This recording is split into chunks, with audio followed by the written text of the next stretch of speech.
Bismillahirrahmanirrahim. Assalamualaikum warahmatullahi wabarakatuh. Salam sejahtera untuk kita semua, sahabat Talyana Berbagi dimanapun saja berada. Jumpa lagi kita melalui channel Talyana Berbagi ini untuk melanjutkan pembahasan terkait dengan tanya jawab program sekolah penggerak.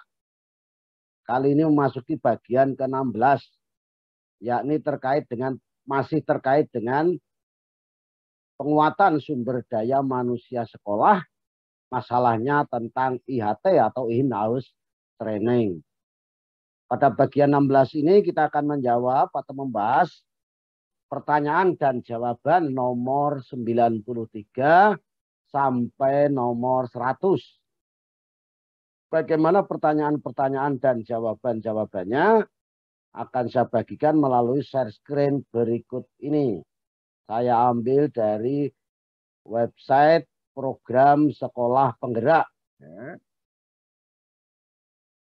Ini, jadi soal nomor 93, siapa sasaran peserta pelatihan komite pembelajaran? Ini, komite pembelajaran dari satuan pendidikan pelaksana program sekolah penggerak ini terdiri dari, untuk jenjang PAUD itu sasarannya adalah penilik kepala sekolah pendidik PAUD yang melayani peserta didik usia 5 sampai dengan 6 tahun. Untuk SD, pengawas kepala sekolah, guru kelas 1 dan kelas 4, guru pendidikan agama dan guru PJOK.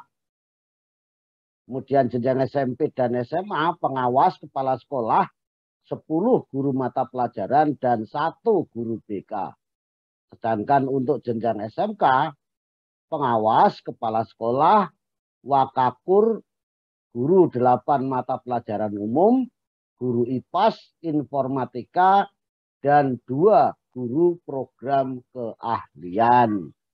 Dan itu tadi sasaran peserta pelatihan komite pembelajaran. 94, bagaimana target sasaran untuk pelatihan? Mekanisme untuk sasaran adalah sebagai berikut. Ini termasuk target sasarannya ya. Kepala Satuan Pendidikan Pelaksana Program Sekolah Penggerak mengusulkan data perwakilan dari satuan pendidikannya ke Dinas Pendidikan sesuai kewenangannya. Jadi kalau jenjang PAUD SD, SD, SMP, SMA itu PAUD ya. SD SMP itu ke Dinas Kabupaten Kota.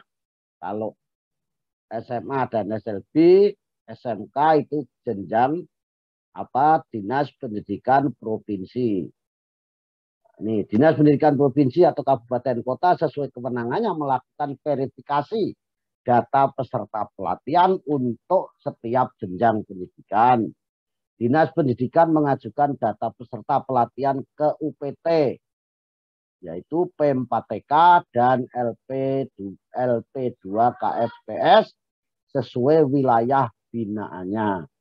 Selanjutnya, UPT mengirimkan undangan pelatihan pembelajaran bagi kepala satuan pendidikan, guru pendidik PAUD, tentu, dan pengawas sekolah atau penilik melalui Dinas Pendidikan sesuai kewenangannya. Dinas Pendidikan sesuai kewenangannya menerbitkan surat tugas bagi peserta untuk mengikuti pelatihan. Ya, itu mekanisme dan target sasaran untuk pelatihan. Nomor 95, bagaimana ruang lingkup pelatihan dan materi apa saja yang disampaikan dalam pelatihan komite pembelajaran sekolah penggerak. Ini ya. Pelatihan komite pembelajaran dilakukan selama 74 jam pelajaran, setiap jamnya 40 menit di tingkat nasional dengan materi sebagai berikut. Ini untuk tingkat nasional ya. Kebijakan program sekolah penggerak, orientasi pelatihan, pendidikan yang memerdekakan, kerangka kurikulum, capaian pembelajaran, perangkat terbuka, kemudian asesmen, kurikulum operasional di satuan pendidikan, pelaksanaan in-house training di satuan pendidikan, pengenalan literasi digital, 11 tes awal dan tes akhir, dan 12 evaluasi penyelenggaraan. Sampai nomor berapa tadi? Sampai nomor 100 nanti ya. Sekarang nomor 96. Siapa yang menjadi pengajar atau fasilitator dalam pelatihan komite pembelajaran sekolah penggerak?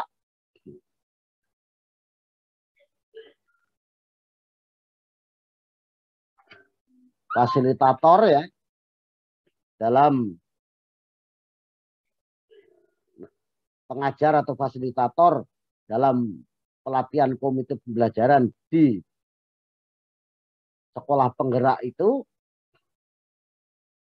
adalah peserta BIMTEK calon instruktur yang telah ditetapkan sebagai instruktur melalui surat keputusan.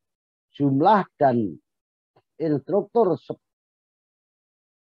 sebaran, maksudnya sebaran jumlah dan instruktur itu disesuaikan dengan kebutuhan masing-masing UPT penyelenggara pelatihan.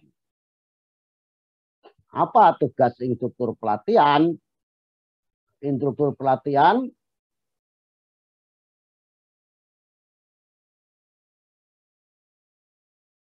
itu nanti terdiri dari unsur widyaswara, pengawas sekolah atau penilai, kepala satuan pendidikan, guru, pendidik PAUD, dosen, dan praktisi pendidikan lainnya yang memenuhi persyaratan. Ya, bukan pertanyaannya apa tugas, tapi siapa nanti yang menjadi instruktur pelatihan. Bagaimana pelaksanaan pelatihan bagi komite pembelajaran? Pelatihan bagi komite pembelajaran meliputi pelatihan implementasi pembelajaran bagi perwakilan guru dan pendidik PAUD pada setiap satuan pendidikan pelaksana program sekolah penggerak. Pelatihan kepemimpinan dan implementasi pembelajaran bagi kepala satuan pendidikan dan pengawas sekolah atau penilai pelaksana program sekolah penggerak. Jadi kalau untuk guru dan pendidik PAUD itu pelatihannya adalah pelatihan implementasi pembelajaran. Sedangkan bagi kepala sekolah dan pengawas atau penilai itu pelatihan kepemimpinan dan implementasi pembelajaran. Siapa nomor 99? Siapa saja pihak-pihak yang terlibat dalam pelatihan komite pembelajaran dan apa peran masing-masing? Ini jawabannya. Penyelenggara pelatihan ini adalah Pusat Pengembangan dan Pemberdayaan Pendidik dan Tenaga Kependidikan P4TK dan Lembaga Pendidikan dan Pelatihan Kepala Sekolah dan Pengawas Sekolah atau LPPKSPS. Nah, perannya adalah untuk melakukan koordinasi dengan Direktorat Pendidikan Profesi dan Pembinaan Guru dan Tenaga Kependidikan Ditjen GTK berkenaan dengan agenda, sasaran, dan lokasi pelaksanaan. B. Peserta pelatihan sesuai dengan satuan sekolah penyelenggara program sekolah penggerak di wilayah binaan. Yang C adalah instruktur yang dapat berperan pada pelatihan komite pembelajaran sesuai wilayah pembinaannya. Di perangkat penyelenggara pelatihan, melaksanakan pelatihan komite pembelajaran pada program sekolah penggerak. F. Evaluasi terhadap penyelenggaraan pelatihan komite pembelajaran pada program sekolah penggerak. Yang G. Menerbitkan surat tanda tamat pendidikan dan pelatihan atau STTPP kepada peserta pelatihan. Siapa saja yang terlibat dalam proses pembelajaran di komite pembelajaran